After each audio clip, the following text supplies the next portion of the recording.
Monsieur le Premier ministre, Mesdames, Messieurs les ministres et secrétaires d'État, Monsieur le Premier président de la Cour des comptes, Monsieur le vérificateur général du Sénégal, Madame le contrôleur financier, Mesdames et Messieurs les secrétaires généraux des ministères, Mesdames et Messieurs les gouverneurs de région, Mesdames et Messieurs les directeurs généraux et d'administration centrale, Mesdames et Messieurs les présidents de conseil, directeurs généraux et directeurs d'entités du secteur parapublic, Mesdames, Messieurs. Je voudrais tout d'abord vous remercier d'avoir répondu à mon invitation pour participer à cette première conférence des administrateurs et managers publics, quand, dans l'histoire de l'État, c'est un rendez-vous inédit. Inédit par son format qui réunit l'ensemble des structures publiques et parapubliques autour du président de la République, du Premier ministre et de son gouvernement. Inédit aussi par l'esprit qui le sous-tend. Cet esprit est celui d'une réflexion collective sur la rénovation de notre gouvernance publique et sur les voies et moyens de porter notre pays vers la transformation systémique que nous souhaitons. Dès ma prise de fonction, le 2 avril 2024, j'ai souligné l'impérieuse nécessité de repenser notre gouvernance et de réinventer notre administration, de sorte qu'elle puisse répondre de façon optimale à l'ambition que nous portons pour le Sénégal. Cette ambition a pris forme dans la vision Sénégal 2050, présentée le 14 octobre dernier et qui constitue désormais la boussole de l'action publique. Pour rappel, la vision 2050 est articulée autour de 4 axes stratégiques. Le premier axe, économie compétitive et création d'emplois. Le deuxième, aménagement durable des territoires et développement. Le troisième, capital humain et justice sociale. Le quatrième, bonne gouvernance panafricaine. Vous noterez avec moi que le capital humain et la bonne gouvernance se situent au cœur de cette transformation. Je salue donc l'engagement constant de tous les agents publics, fonctionnaires comme non fonctionnaires, dont le dévouement quotidien fait vivre l'esprit républicain. Je leur renouvelle ma confiance ainsi que celle du gouvernement.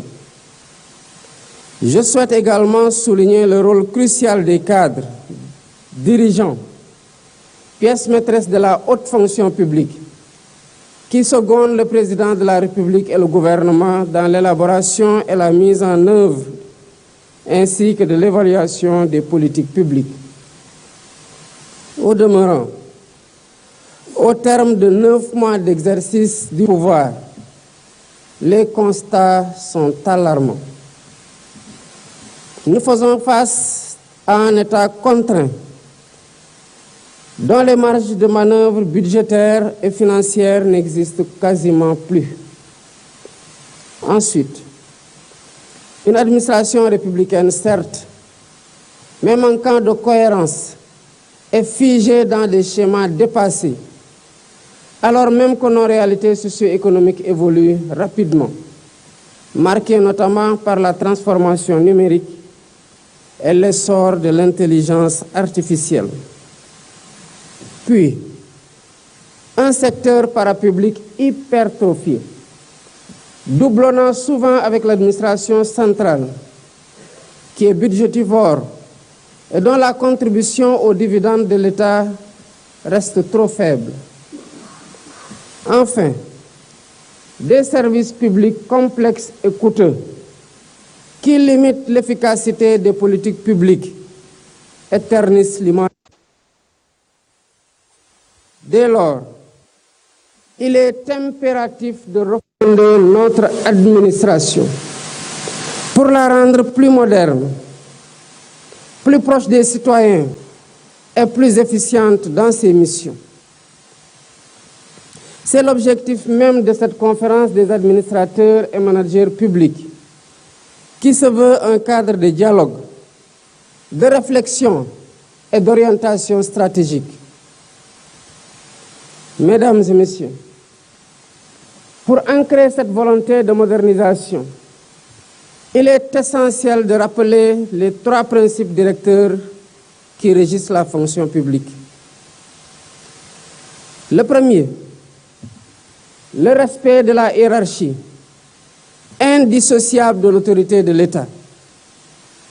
Le deuxième, la primauté de l'intérêt général, incarné par le président de la République et le gouvernement, eux-mêmes investis de la légitimité populaire.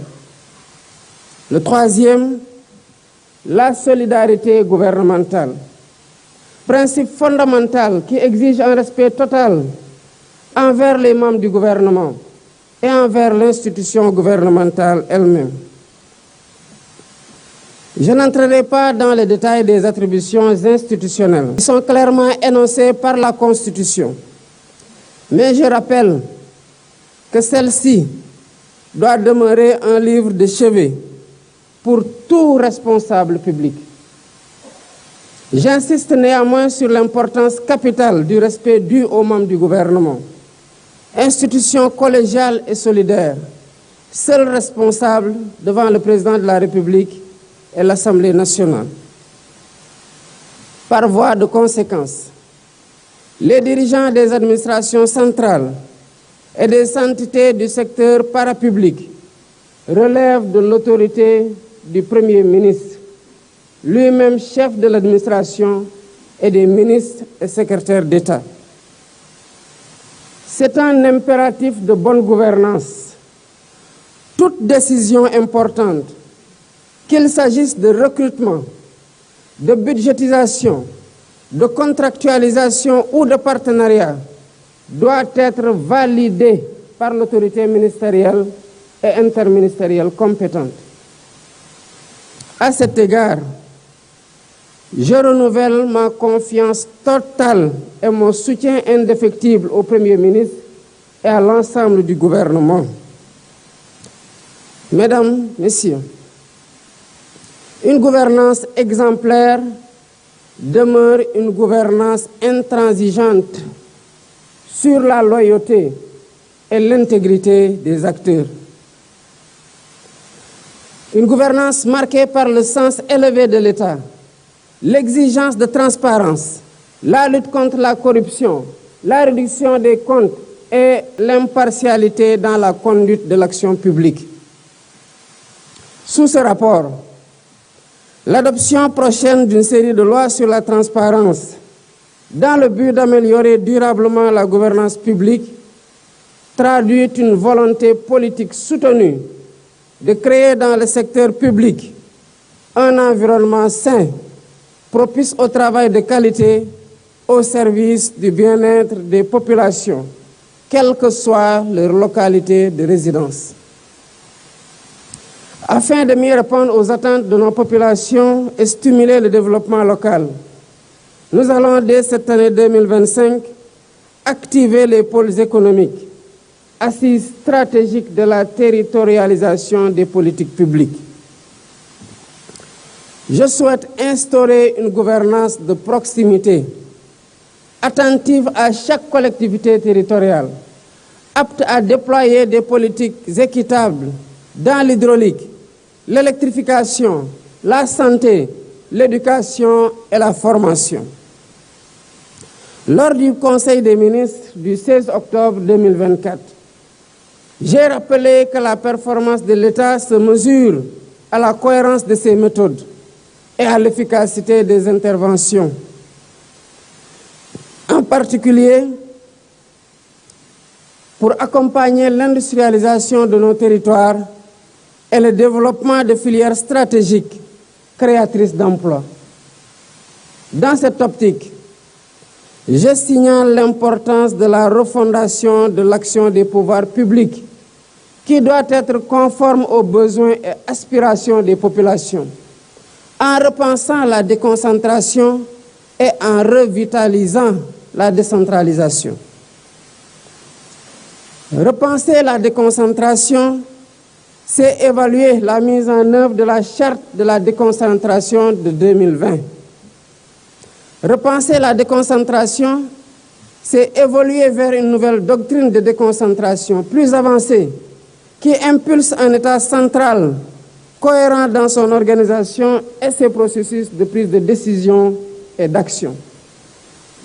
Repenser la déconcentration, c'est développer un État territorial performant, mieux coordonné avec ses services, restructuré et optimisé, dirigé par des autorités administratives, gouverneurs, préfets, sous-préfets, autorités administratives davantage responsabilisées et évaluées annuellement sur la base d'objectifs assignés. À ce titre, je demande au Premier ministre de définir un nouveau dispositif d'approfondissement de la déconcentration au sein des ministères et au niveau territorial.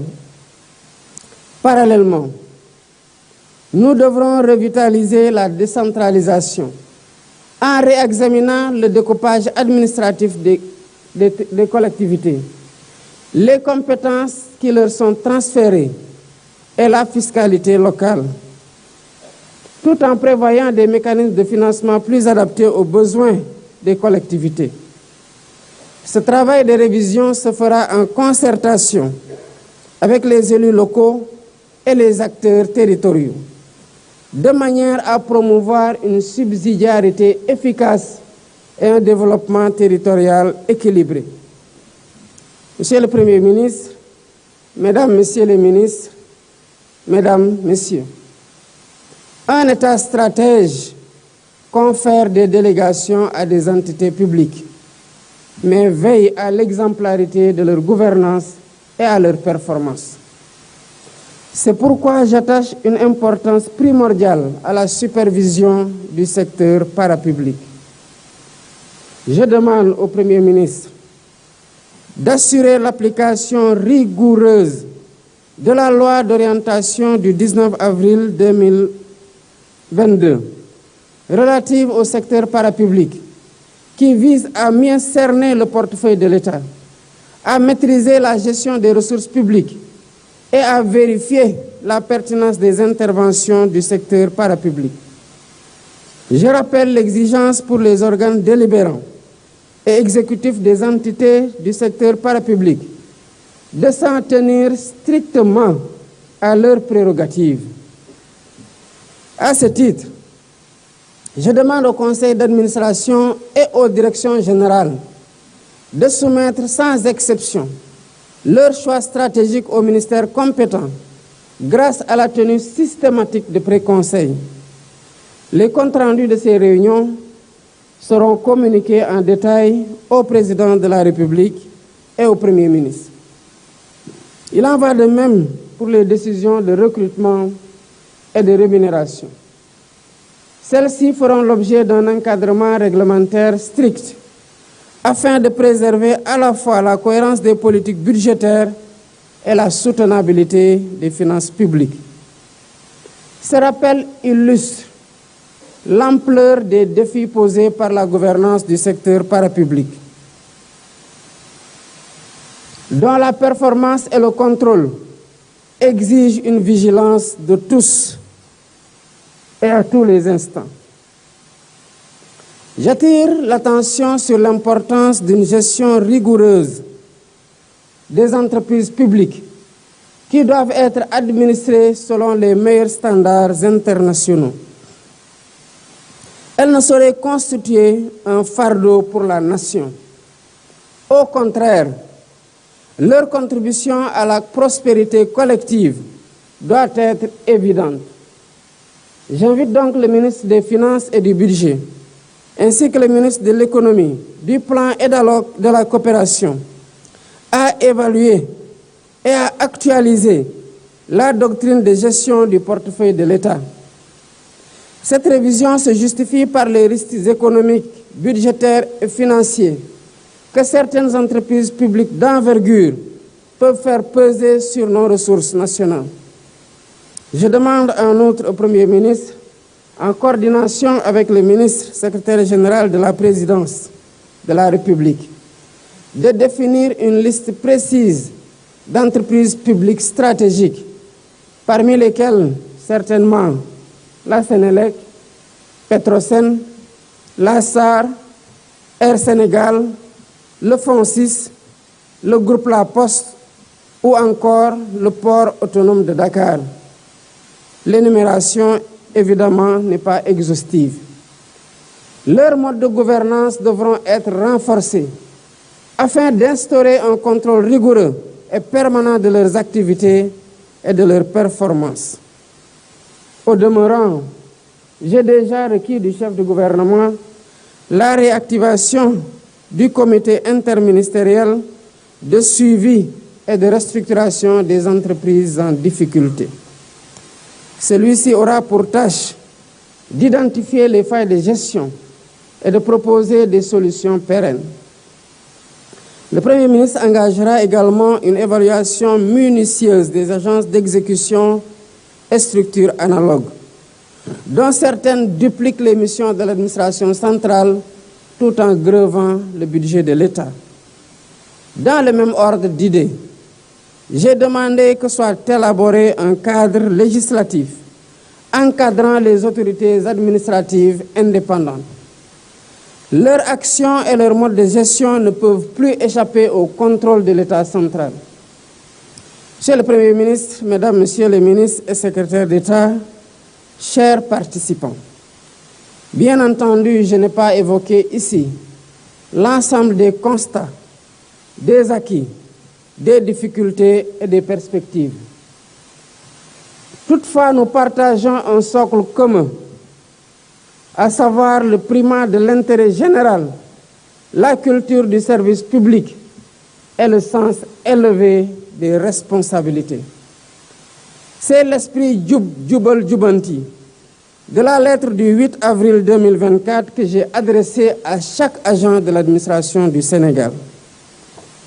Nous avons également un consensus inaltérable à entretenir, c'est le sens des responsabilités. D'où cette priorité que j'attache à l'encadrement supérieur de l'État et de ses démembrements. Un système d'appel à candidature pour certains postes de responsabilité sera bientôt opérationnel.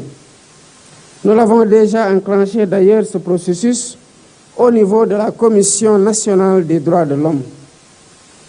Mesdames et Messieurs les dirigeants responsables des structures publiques et parapubliques, le rôle que vous jouez dans la conduite de l'État requiert un engagement total, une loyauté absolue, une déontologie exemplaire et une intégrité à toute épreuve. Il exige aussi une parfaite connaissance de l'organisation de l'État et de ses procédures, notamment celles régissant la commande publique. Sur ce dernier point, j'ai déjà reçu du Premier ministre le projet de création d'une agence nationale de centralisation de la commande publique. Notre objectif est de rationaliser les dépenses de l'État et d'améliorer nos marges de manœuvre budgétaires dans le cadre d'un assainissement durable et d'une gestion vertueuse de nos finances publiques. C'est ensemble que nous parviendrons à construire une gouvernance de souveraineté, une gouvernance de solutions, une gouvernance de résultats. Dans cette dynamique et sous la coordination du ministère des Finances et du Budget et sous la supervision du Premier ministre, je vous demande de finaliser les lettres de politique sectorielle dans chaque ministère et d'instaurer une culture du dialogue de gestion tant au sein qu'entre les ministères.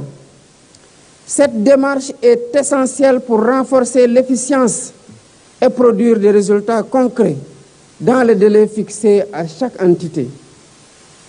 J'en appelle aussi à la généralisation du management de qualité dans l'ensemble des structures publiques et parapubliques. Nous devons faire progresser la culture de la qualité et viser la certification systématique de nos procédures, qu'elles soient simples ou complexes. Telle est la condition pour garantir la continuité de l'État qui dépasse les régimes et les personnes au pouvoir. Le temps est également venu d'accélérer la transformation numérique de nos administrations. La dématérialisation des formalités et leur accessibilité simplifiée représentent des gages de transparence et de bonne gouvernance. Je demande donc au Premier ministre, chef de gouvernement, de lancer la réforme cruciale des systèmes de gestion des finances publiques en intégrant les systèmes d'information financière de l'État. Le 24 février 2025, je lancerai le New Deal technologique. Il nous permettra de bâtir un service public moderne, agile et tourné vers l'avenir. Parallèlement, j'encourage le gouvernement à faire de l'innovation publique un levier d'efficacité et un vecteur de communication, à l'image du récent Govaton. C'est dans cet esprit que dès le début de mon mandat, j'ai décidé de la création à la présidence de la République d'un bureau d'intelligence et de prospective économique. Il travaille en synergie avec le bureau de suivi et d'évaluation des politiques et programmes publics et le bureau opérationnel de coordination et de suivi relevant de la primature. En attendant la mise en place d'un dispositif de pilotage plus robuste de l'agenda national de transformation Sénégal 2050, ce dispositif renforcera la culture de suivi et évaluation, indispensable pour mesurer l'impact de nos politiques et pour assurer l'amélioration continue du service public. Mesdames, Messieurs, diriger, c'est décider. C'est surtout conduire des hommes et des femmes. C'est donc en définitive disposer d'un capital humain précieux à valoriser pour améliorer les performances des organisations publiques et parapubliques. C'est pourquoi la transformation de la fonction publique est une priorité absolue. Nous devons replacer l'usager et le citoyen au centre de nos préoccupations. Nous devons également faciliter la mobilité des agents et résister aux tendances corporatistes. Nous devons enfin engager un examen réfléchi de nos grilles de rémunération, améliorer la formation initiale et continue des agents et repenser nos écoles nationales de formation. Je demande donc au Premier ministre de me proposer un programme ambitieux de transformation de la fonction publique, incluant la réforme des écoles de formation spécialisées ainsi que des formations et recrutements à l'École nationale d'administration. Je l'invite en outre à promouvoir une fonction publique d'emploi ouverte et inclusive, avec la généralisation des fiches de poste et où la contractualisation pour certains postes de direction sera une réalité. Au demeurant, le bien-être au travail constitue un impératif de motivation et d'efficacité. Le Premier ministre veillera à une gestion rigoureuse de l'immobilier public, à l'amélioration du cadre de vie dans les administrations et à un usage optimal des équipements informatiques et des services numériques qui seront préalablement validés par le ministère en charge du numérique. Monsieur le Premier ministre, Mesdames, Messieurs les ministres et secrétaires d'État, Mesdames, Messieurs, la marque de l'État, c'est sa capacité à décider. Quant à l'administration, sa marque réside dans sa force d'action, à travers la mise en œuvre d'une vision approuvée par le suffrage du peuple souverain. Je ne saurais clore mon intervention sans saluer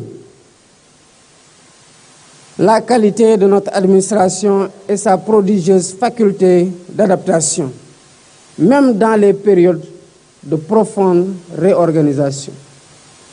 Je sais pouvoir compter sur l'enthousiasme et la mobilisation de chacune et de chacun pour redresser le pays et pour bâtir un État au plus près des populations et à la hauteur des défis de notre époque.